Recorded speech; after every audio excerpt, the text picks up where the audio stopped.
നിശ്ചയിച്ച പ്രകാരം പിറ്റേ ദിവസം ബേക്കർ സ്ട്രീറ്റിലെ 221B എന്ന നമ്പറിട്ട പാർപ്പിടം ഞങ്ങൾ പരിശോധിച്ചു. സൗകര്യമുള്ള 2 കിടപ്പുമുറികളും 2 വലിയ ജനലുകളുമുള്ള ഭംഗിയായി അലങ്കരിച്ച ഒരു ഇരിപ്പുമുറിയും അടങ്ങിയതാണത്. ഏതു നിലയ്ക്കും അഭികാമ്യവും ഞങ്ങൾ പങ്കിട്ടെടുക്കുകയാണെങ്കിൽ വ്യവസ്ഥകൾ മിതവാവുമാണെന്ന് കണ്ടതിന് ഇടപാട് അപ്പോൾ തന്നെ പൂർത്തിയാക്കി കൈവശാവകാശം ഉടൻ തന്നെ കരസ്ഥമാക്കി. അന്ന് വൈകുന്നേരം ഹോട്ടൽ മുറി വിട്ട് സാമാനങ്ങളോടുകൂടി ഞാൻ താമസം അവിടേക്ക് മാറ്റി. പിറ്റേ ദിവസം രാവിലെ കുറെ പെട്ടികളും ഭാണ്ഡങ്ങളുമായി ഷെർലക് ഹോംസും എത്തിച്ചേർന്നു. 1-2 ദിവസം സാധനങ്ങൾ പുറത്തെടുത്ത് സൗകര്യത്തിൽ എത്തിച്ചേർത്തു. അതിനുശേഷം അവിടെ ജീവിതം ആരംഭിക്കുവാനും പുതിയ പരിസരവുമായി ഇണങ്ങിച്ചേരുവാനും ശ്രമം തുടങ്ങി. ഒന്നിച്ചു പൊറുക്കുവാൻ വിഷമമുള്ള ഒരാളായിരുന്നില്ല ഹോംസ്. ശാന്തനും ക്രമവുമായ ശീലമുള്ളവനായിരുന്നു അദ്ദേഹം. രാത്രി 10-ന് ശേഷം ഉറക്കമിളക്കുക അപൂർവമായിരുന്നു. കാലത്ത് ഞാൻ ഉണരുന്നതിന് മുമ്പേ അദ്ദേഹം കാപ്പി കഴിച്ച് മിക്കവാറും പുറത്തുപോയി കഴിഞ്ഞിരിക്കും. ചിലപ്പോൾ പകൽ മുഴുവൻ രാസപരീക്ഷണശാലയത്തിലും മറ്റു ചിലപ്പോൾ അവയവ വിച്ഛേദന മുറിയിലും കഴിച്ചു കൂട്ടും. ഇടയ്ക്ക് നഗരത്തിന്റെ ഏറ്റവും താണ തലത്തോളം ചെന്നെത്തുക, കാൽനടയാത്ര നടത്തും. ജോലി ചെയ്യുവാനുള്ള ആവേശം കയറിയാൽ അദ്ദേഹത്തിന്റെ ശക്തി സീമാതീതമാകും. പക്ഷേ ഇടയ്ക്കിടെ ഒരുതരം വിമുഖത ബാധിക്കും. അപ്പോൾ ദിവസങ്ങളോളം ഇരിപ്പുമുറിയിലെ സോഫയിൽ മാംസപേശികൾ പോലും ചലിപ്പിക്കാതെ പ്രഭാതം മുതൽ പ്രദോഷം വരെ ഒരേ കിടപ്പായിരിക്കും. അത്തരം അവസരങ്ങളിൽ അദ്ദേഹത്തിന്റെ കണ്ണുകളിൽ സ്വപ്നം കാണുന്നവൻ്റെതുപോലെ ശൂന്യമായിരിക്കും. അദ്ദേഹത്തിന്റെ മിതത്വവും ജീവിതശുദ്ധിയും എന്നെ തടഞ്ഞില്ലായിരുന്നുവെങ്കിൽ ഏതോ മദ്യലഹരിയിൽ മയങ്ങുകയാണ് ആ മനുഷ്യനെന്ന് ഞാൻ സംശയിക്കുമായിരുന്നു. ആഴ്ചകൾ കടന്നുപോയി. എനിക്ക് അദ്ദേഹത്തിനുള്ള താല്പര്യം വർദ്ധിക്കുകയും അദ്ദേഹത്തിന്റെ ജീവിത ലക്ഷ്യത്തെക്കുറിച്ച് അറിയുവാനുള്ള കൗതുകവും ക്രമേണ രൂഢമൂലമാവുകയും ചെയ്തു. അദ്ദേഹത്തിന്റെ ശരീരപ്രകൃതിയും ആകൃതിയും യാദൃശ്ചികമായി കാണുന്നവരുടെ ശ്രദ്ധയെ പോലും പിടിച്ചു നിർത്തുന്നതാണ്. 6 അടിയിൽ കൂടുതൽ ഉയരമുള്ള ശരീരം, മെലിഞ്ഞ താകയാൽ കൂടുതൽ ഉയരം തോന്നിക്കുന്നു. ഇടയ്ക്ക് ഞാൻ മുമ്പ് പറഞ്ഞ മന്ദത ബാധിക്കുമ്പോഴോ കഴുകി അദ്ദേഹത്തിന്റെ നയനങ്ങൾ തീക്ഷ്ണതയുള്ളവയും തുളഞ്ഞു കയറുന്നതുമായി കാണപ്പെട്ടു. കഴുകന്റെ കൊക്കു പോലെയുള്ള നേർത്ത നാസിക ജാഗ്രതയും നിശ്ചയദാർഢ്യവുമാണ് പ്രതിഫലിപ്പിക്കുന്നത്. ഉന്തി നിൽക്കുന്ന ചതുരാകൃതിയിലുള്ള താടിയെല്ലും ദൃഢചിത്തതയെ സൂചിപ്പിക്കുന്നതായിരുന്നു. കൈകൾ മിക്കപ്പോഴും മഷിയും രാസപദാർത്ഥങ്ങളും പുരണ്ട് വൃത്തികേടായി കാണുമെങ്കിലും ലോലമായ ദർശന ഉപകരണങ്ങൾ കൈകാര്യം ചെയ്യുമ്പോൾ അതീവ മൃദുലമായി മാറുന്നത് ഞാൻ പലപ്പോഴും കണ്ടിരുന്നു. ഈ മനുഷ്യൻ എൻ്റെ ജിജ്ഞാസയെ എത്രമാത്രം വർദ്ധിപ്പിച്ചിട്ടുണ്ടെന്നോ, അദ്ദേഹത്തെ സംബന്ധിക്കുന്ന കാര്യങ്ങളിൽ നിന്ന് ഒഴിഞ്ഞു മാറുവാനുള്ള ശ്രമത്തെ മറികടക്കുവാൻ എത്രമാത്രം പരിശ്രമിച്ചിട്ടുണ്ടെന്നും ഏറ്റുപറയുമ്പോൾ വായനക്കാരൻ എന്നെ അനിയരുടെ കാര്യം ചിനക്കി നോക്കുന്നവനായി ഗണിച്ചേക്കാൻ ഇടയുണ്ട്. അങ്ങനെ വിധിയിടുന്നതിന് മുമ്പ് എൻ്റെ ജീവിതം എത്രത്തോളം ലക്ഷ്യബോധമില്ലാത്തതും ഒന്നിനെക്കുറിച്ച് ചിന്തിക്കാനില്ലാത്തതുമാണെന്ന് ഓർക്കേണ്ടതാണ്. കാലാവസ്ഥ വളരെ മെച്ചപ്പെട്ടതല്ലെങ്കിൽ വെളിയിലിറങ്ങുവാൻ ആരോഗ്യം എന്നെ അനുവദിച്ചിരുന്നില്ല. നിത്യജീവിതത്തിലെ മൂകതയകറ്റാൻ സന്ദർഭ സുഹൃത്തുക്കളും എനിക്കുണ്ടായിരുന്നില്ല. ഈ പരിസ്ഥിതിയിൽ എൻ്റെ കൂട്ടുകാരന് ചുറ്റും ഉറഞ്ഞുകൂടിയ കൊച്ചു രഹസ്യത്തെ ഞാൻ മാനസാ സ്തുതിക്കുകയും അത് പുറത്തു കൊണ്ടുവരുവാനുള്ള പരിശ്രമത്തിൽ മിക്കവാറും സമയം ചെലവഴിക്കുകയും ചെയ്യും. അദ്ദേഹം വൈദ്യം പഠിക്കുന്നുണ്ടായിരുന്നില്ല. ഒരു ചോദ്യത്തിന് മറുപടി പറയവേ ഇക്കാര്യത്തിൽ സ്റ്റാംഫോർഡിന്റെ അഭിപ്രായം അദ്ദേഹം സ്വീകരിച്ചു. ശാസ്ത്രത്തിൽ ബിരുദം നേടുന്നതിനാകുന്ന പഠിപ്പൊന്നും അദ്ദേഹത്തിനില്ലെങ്കിലും വിജ്ഞാന ലോകത്തേക്ക് പ്രവേശനം കിട്ടുവാനുള്ള അംഗീകൃത കവാടത്തിലൊന്നും എത്തിയിരുന്നുമില്ല. എന്നാൽ ചില വിഷയങ്ങൾ പഠിക്കുന്നതിൽ അദ്ദേഹം കാണിച്ച ആവേശം വളരെ ശ്രദ്ധേയമാണ്. ഒരു കിർക്കന്റെ പരിധികളിൽ അദ്ദേഹത്തിന്റെ അറിവ് അസാധാരണമാം വിധം അധികം സൂക്ഷ്മമാവുകയാൽ അദ്ദേഹത്തിന്റെ നിരീക്ഷണങ്ങളിൽ എന്നെ അത്ഭുത പരതന്ത്രനാക്കി.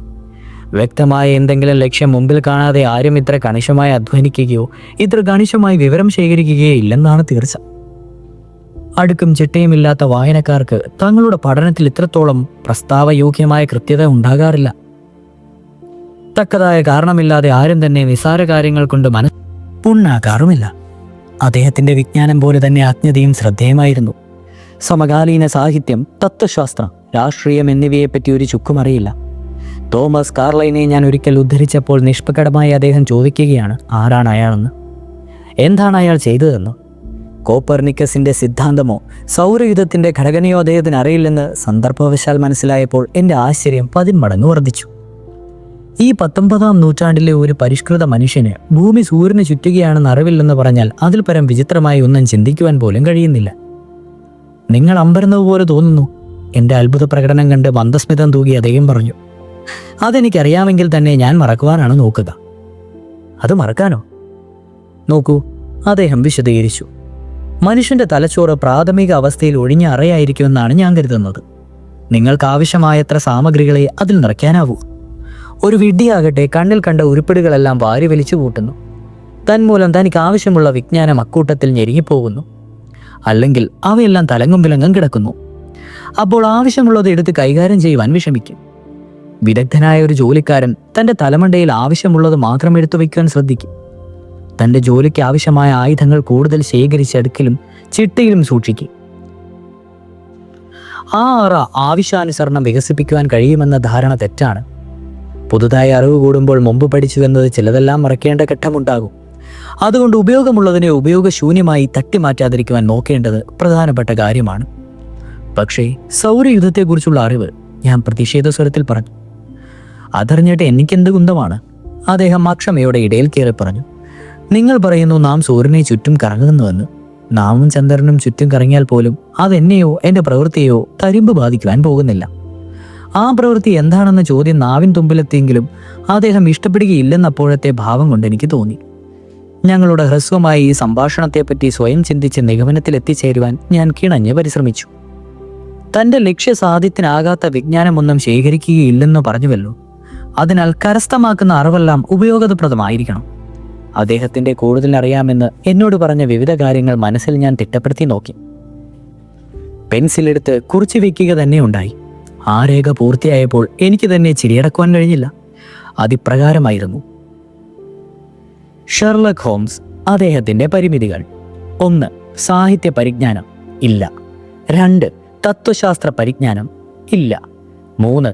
ജ്യോതിശാസ്ത്ര പരിജ്ഞാനം ഇല്ല. 4. രാഷ്ട്രീയ പരിജ്ഞാനം വളരെ കുറച്ചു മാത്രം. 5. സസ്യശാസ്ത്ര പരിജ്ഞാനം ഏറെക്കുറകെ. ബെല്ലഡോണ, കറുപ്പ് എന്നിവയിലും വിഷവസ്തുക്കളിലും പൊതുവേയും നല്ല പിടിയുണ്ട്.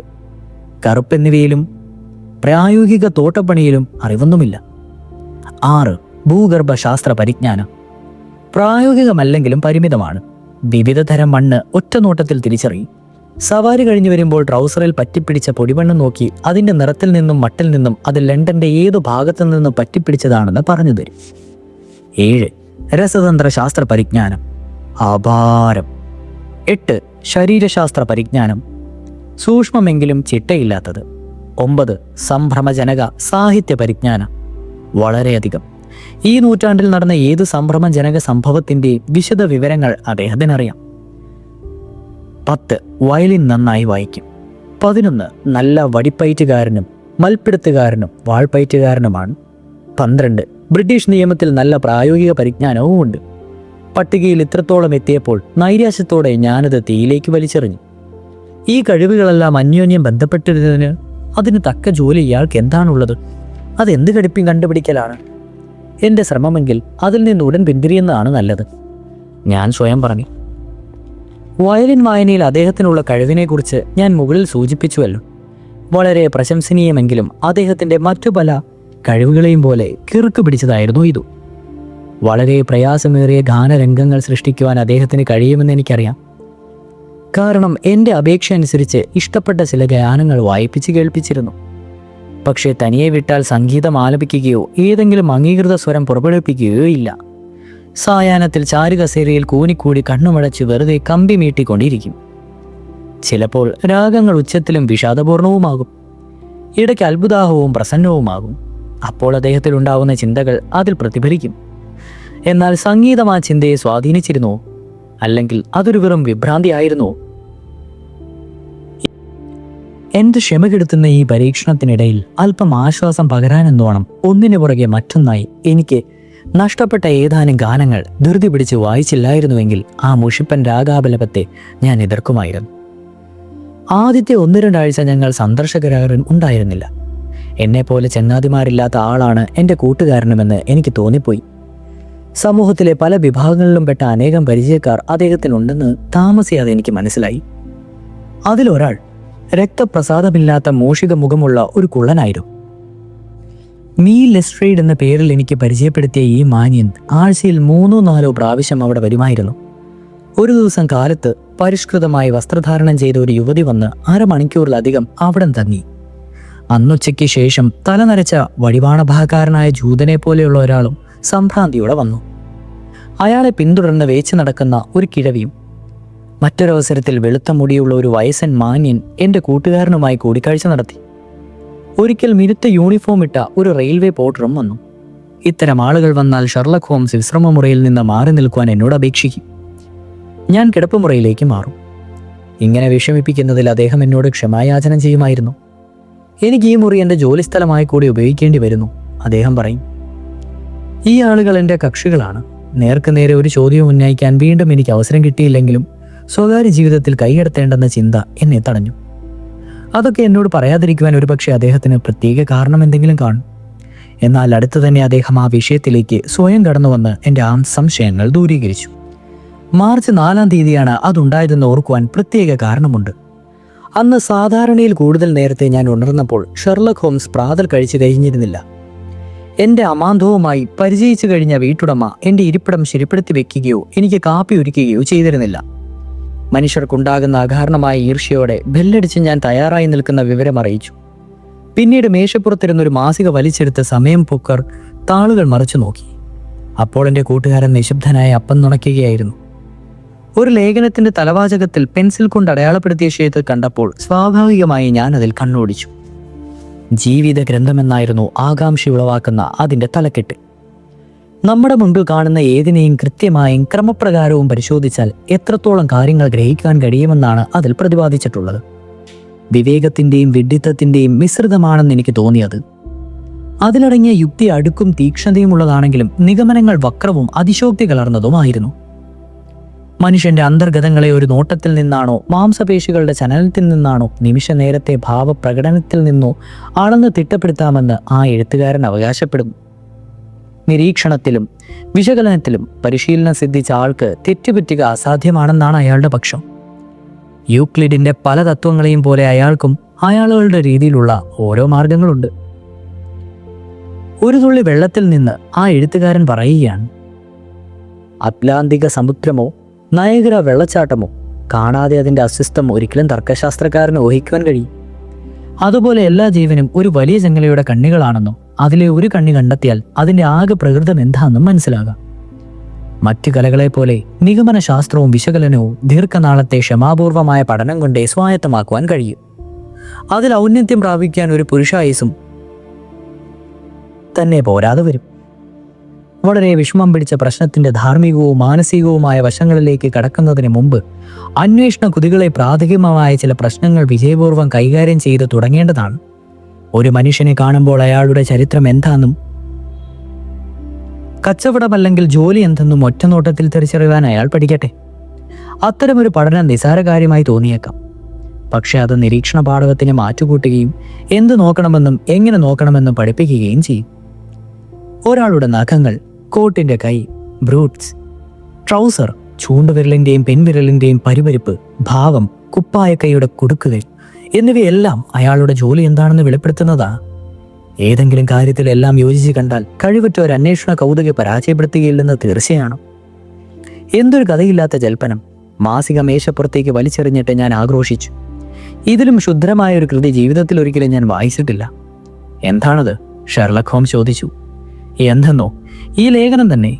പ്രാതലിരിക്കുന്നതിനിടയിൽ മുട്ട കഴിയേണ്ടിയെടുത്ത് ചൂണ്ടിക്കാണിച്ചുകൊണ്ട് ഞാൻ പറഞ്ഞു. നിങ്ങളതിൽ അടയാളപ്പെടുത്തിയത് കൊണ്ട് വായിച്ചിരിക്കുമെന്ന് എനിക്കറിയാം. അത് ഭംഗിയായി എഴുതിയിട്ടുണ്ട്, ഞാൻ സമ്മതിക്കാം. പഠനമുറിയിലെ ഏകാന്തതയിലിരുന്ന് അതിസൂക്ഷ്മമായ ഇത്തരം വിരുദ്ധാശയങ്ങൾ മെഞ്ഞെടുക്കുന്ന ഏതോ മനോരാജ്യക്കാരൻ്റെ തത്വങ്ങളാണെന്നിവയുന്നതിൽ സംശയമില്ല. ഇതൊന്നും പ്രായോഗികമല്ല. ഭൂഗർഭ വണ്ടിയിലെ 3-ാം ക്ലാസ് മുറിയിൽ പിടിച്ചിരുത്തി സഹയാത്രികരുടെ എല്ലാം തൊഴിലെന്താണെന്ന് ഇവനെ കൊണ്ട് പറയിപ്പിക്കണമെന്നാണ് എൻ്റെ ആശ. അവൻ പരാജയപ്പെടുമെന്നതിൽ 1000 കണ്ട് വാതുവെക്കുവാൻ ഞാൻ ഒരുക്കവുമാണ്. നിങ്ങൾക്ക് നിങ്ങളുടെ പണം നഷ്ടമാ, ഹോംസ് ശാന്തസ്വരത്തിൽ പറഞ്ഞു. ആ ലേഖനത്തെ സംബന്ധിച്ചാണെങ്കിൽ അത് ഞാൻ തന്നെ എഴുതിയതാണ്. നിങ്ങളോ? അതെ, എനിക്ക് നിരീക്ഷണത്തിലും നിഗമനത്തിലും കഴിവുണ്ട്. ഞാനതിൽ പ്രസ്താവിച്ചതും നൊസ്റ്റയാണെന്ന് നിങ്ങൾക്ക് തോന്നിയതുമായ ആ സിദ്ധാന്തങ്ങളെല്ലാം യഥാർത്ഥത്തിൽ അങ്ങേയറ്റം പ്രായോഗികമാണ്. എത്രത്തോളം പ്രായോഗികമാണെന്ന് ചോദിച്ചാൽ എൻ്റെ ജീവിതത്തിനുള്ള വകയുണ്ടാക്കുവാൻ ഞാൻ അവയെ ആശ്രയിക്കുന്നതത്രേ എന്ന് ഞാൻ പറയും.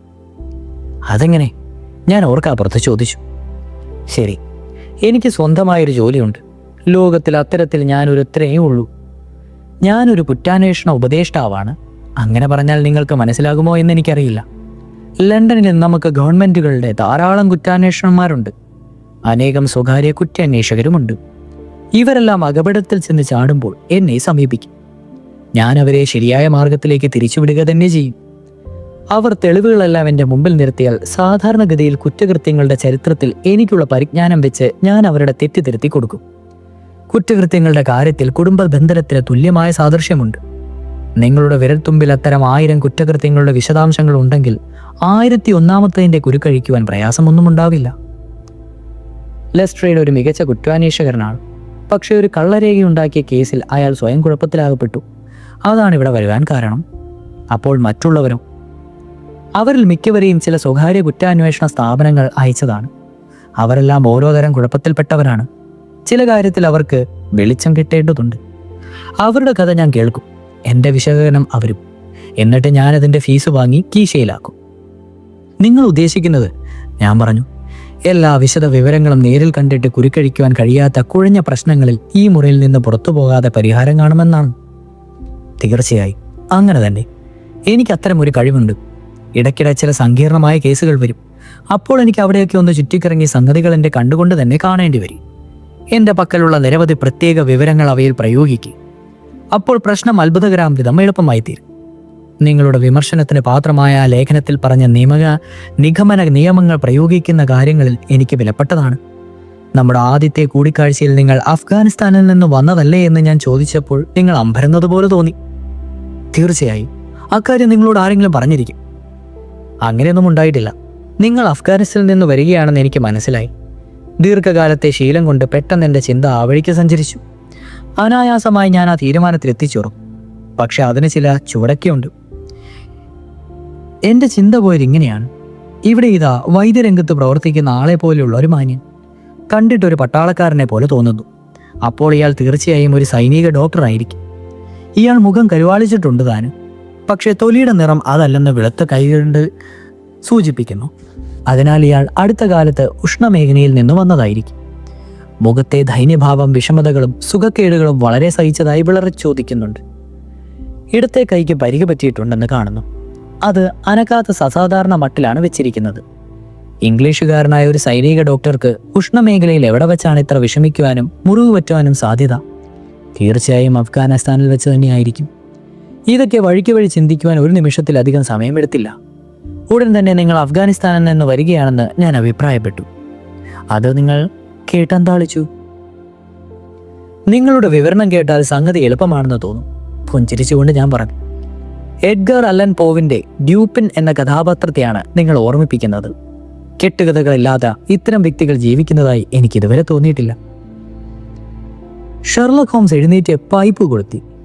നിങ്ങൾ ഡ്യൂപ്പിനോട് സാദൃശ്യപ്പെടുത്തിയത് എന്നെ ശ്ലാഘിച്ചുകൊണ്ടാണെന്ന് തീർച്ച, അദ്ദേഹം പറഞ്ഞു. എന്നാൽ എൻ്റെ അഭിപ്രായത്തിൽ ഡ്യൂപ്പിന് വളരെ താഴേക്കിടയിലാണ്. 4 മണിക്കൂറുകളോളം മൂകനായിട്ടിരുന്ന് സ്നേഹിതന്മാർ ചിന്തിക്കുന്നത് എന്താണെന്ന് അഭിപ്രായപ്പെടുന്ന അയാളുടെ സമ്പ്രദായം വെറും പത്രാസ് കാണിക്കുവാനും പുറംപൂച്ച് നടിക്കുവാനും വേണ്ടിയാണ്. വിശകലനത്തിൽ അതിബുദ്ധിമാനാണെന്ന് സമ്മതിക്കാം. പക്ഷേ ഇപ്പോൾ സങ്കല്പിക്കുന്നത് പോലെ അത്ര വലിയ പ്രതിഭാസമൊന്നുമല്ലവൻ. നിങ്ങൾ ഗബേറിയോവ്യാവിൻ്റെ കൃതികൾ വായിച്ചിട്ടുണ്ടോ? ഞാൻ ചോദിച്ചു.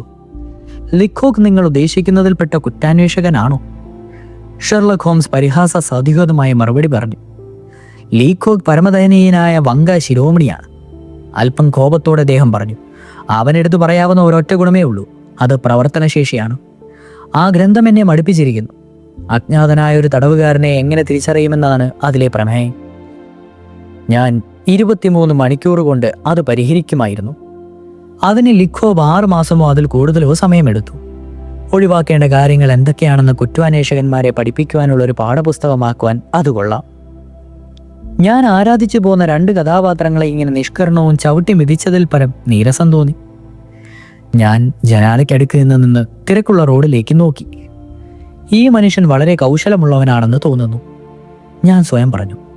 അതേസമയം ദുരഭിമാനിയുമാണെന്നതിൽ സംശയമില്ല. ഇക്കാലത്ത് യഥാർത്ഥ കുറ്റങ്ങളോ കുറ്റവാളികളോ ഇല്ലെന്ന് തന്നെ പറയാം. അദ്ദേഹം സങ്കടത്തോടെ വെറുപെറുത്തു. നമ്മുടെ തൊഴിലിൽ ബുദ്ധിയുള്ളത് കൊണ്ടെന്ന് എന്ത് കാര്യം? പ്രസിദ്ധനാവാൻ വേണ്ടത്ര ബുദ്ധിവൈഭവം എനിക്കുണ്ടെന്ന് എനിക്ക് തന്നെ അറിയാം. കുറ്റകൃത്യങ്ങൾ തെളിയിക്കുവാൻ എന്നെപ്പോലെ മുഷിഞ്ഞ് പഠിക്കുകയും സ്വതന്ത്രസിദ്ധമായ കഴിവുകൾ വിനിയോഗിക്കുകയും. അങ്ങനെയൊക്കെ ചെയ്യുന്ന ഒരുത്തനും ഇന്ന് ജീവിച്ചിരിപ്പില്ലെന്ന് മാത്രമല്ല, ജനിച്ചിട്ടുമില്ല. പക്ഷേ എന്നിട്ടെന്താണ് ഫലം? തെളിയിക്കേണ്ട കുറ്റകൃത്യങ്ങളില്ല. ഉണ്ടെങ്കിൽ തന്നെ സ്കോട്ട്ലൻഡ് യാർഡിലെ ഏതൊരു ഉദ്യോഗസ്ഥനും കണ്ടുപിടിക്കുവാൻ കഴിയുന്നത്ര അപകടമായ ഉദ്ദേശത്തോടു കൂടിയ തെണ്ടിത്തരങ്ങൾ മാത്രമാണ്. അഹംഭാവത്തോടു കൂടിയ അദ്ദേഹത്തിന്റെ സംഭാഷണം കേട്ട് എനിക്ക് കലി കയറുന്നുണ്ടായിരുന്നു. അതുകൊണ്ട് വിഷയം മാറ്റുകയാണ് നല്ലതെന്ന് തോന്നി. ആ മനുഷ്യൻ എന്താണ് നോക്കിക്കൊണ്ടിരിക്കുന്നത്? തെരുവിന്റെ മറുഭാഗത്തുകൂടി ഉത്കണ്ഠയോടെ വീട്ടു നമ്പറുകൾ വീക്ഷിച്ച് മെല്ലെ നടന്നു വരുന്ന അനാഡംബര വസ്ത്രധാരിയായ ഒരു ദീർഘകായനെ ചൂണ്ടിക്കാട്ടി ഞാൻ ആലോചിച്ചു. ഞാനത് ചോദിക്കുകയും ചെയ്തു. അയാളുടെ കയ്യിൽ നീല നിറത്തിലുള്ള നീണ്ട ലഗോട്ടുണ്ടായിരുന്നു. പ്രത്യക്ഷത്തിൽ ഒരു സന്ദേശവാഹകനാണെന്ന് തോന്നുന്നു. നാവികസേനയിൽ നിന്നും പിരിഞ്ഞ ആ സർജനറിനെയാണ് നിങ്ങൾ ഉദ്ദേശിക്കുന്നതെന്ന് തോന്നുന്നു, ഷെർലക് ഹോംസ് പറഞ്ഞു. വെറും പൊങ്ങച്ചവും വേമ്പടിയും, ഞാൻ മനസ്സിൽ കരുതി. അദ്ദേഹം ഊമിച്ചു പറഞ്ഞത് പരിശോധിച്ചറിയുവാൻ കഴിയില്ലെന്ന് ധൈര്യമാണ്. അങ്ങനെ ആലോചിച്ചുകൊണ്ടിരിക്കുമ്പോഴാണ് ആ മനുഷ്യന്റെ നോട്ടം ഞങ്ങളുടെ വീട്ടു നമ്പറിൽ പതിഞ്ഞു കഴിഞ്ഞിരുന്നു. ഉടനെ അയാൾ റോഡ് മുറിച്ച് ഇപ്പുറത്തേക്ക് ഓടി വന്നു. പിന്നെ കേട്ടത് ശക്തിയായ ഒരു കൊട്ടും താഴത്തൊരു കനത്ത ശബ്ദവും അതേ തുടർന്ന് കോണിപ്പടി കയറി വരുന്ന ശക്തമായ കാലച്ചയുമാണ്. മിസ്റ്റർ ഷെർലക് ഹോംസിന് മുറിയിൽ കിടന്ന് കത്തന്റെ സുഹൃത്തിന്റെ നേരെ നീട്ടി അയാൾ പറഞ്ഞു. അദ്ദേഹത്തിന്റെ പൊങ്ങച്ചം പോക്കുവാൻ പറ്റിയ അവസരം ഇതുതന്നെയാണെന്ന് എനിക്ക് തോന്നി. പെട്ടെന്ന് അഭിപ്രായം പറഞ്ഞപ്പോൾ ഇങ്ങനെ അവസരം വരുമെന്ന് അദ്ദേഹം നനച്ചിരുന്നില്ല. പയ്യൻ, ഞാനൊന്ന് ചോദിക്കട്ടെ? ഞാൻ ഉറക്കെ പറഞ്ഞു. നിങ്ങളുടെ തൊഴിലെന്താണ്? സൈന്യത്തിൽ നിന്ന് പിരിഞ്ഞ ശേഷം സന്ദേശവാഹകനായി കഴിയുന്നു, അയാൾ മറുപടി തന്നു. യൂണിഫോം റിപ്പയറിന് കൊടുത്തിരിക്കുകയാണ്. അതിൽ നിങ്ങളുടെ പദവി എന്തായിരുന്നു? എൻ്റെ കൂട്ടുകാരനെ അല്പം ഈർഷ്യയോടെ നോക്കിയിട്ട് ഞാൻ ചോദിച്ചു. സർജനായിരുന്നു സാർ. രാജകീയ നാവിക സേനയിലായിരുന്നു സാർ. മറുപടിയൊന്നും കൊടുപ്പാനില്ലേ? ശരി സാർ. കാലുകൾ കൂട്ടിയിടിച്ച് സലാം വെച്ചിട്ട് അയാൾ പുറത്തേക്ക് പോയി.